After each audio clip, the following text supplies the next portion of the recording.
Every day's a lunch, every day of the year, Christmas, Thanksgiving, New Year's, we're never closed.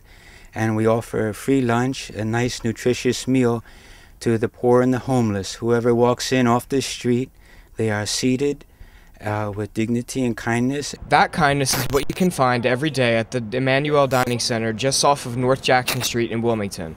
On Saturday, 3 volunteers from the Haley Carpenter House took some time from their Thanksgiving breaks to come down and lend a hand. They spent time preparing lunch for anybody who may not be fortunate enough to afford a meal. We're on break, and they really do. They have a lot. This is not a great community, and there's a lot of people here that really need help more than we do. They need all the food. Helping load things up, organize things, get everything packed up, get everything ready for when people come in. The Emmanuel Dining Center runs differently than a soup kitchen. Rather than everyone receiving a hot cup of food, people can come in and receive a hot meal with all the settings you'd find at a restaurant.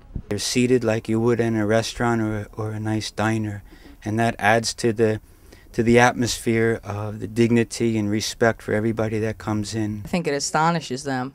It's much different than a soup kitchen. It really does make them feel like they're in a restaurant here, as opposed to just moving along in a line. They could sit down here, they could talk to their friends. It's a pleasant atmosphere here. Holiday season starting, many families that come to the Emmanuel Dining Center have to make a lot of difficult choices. Christmas presents, warm clothes, and even the heating bill are some of the difficult choices these people have.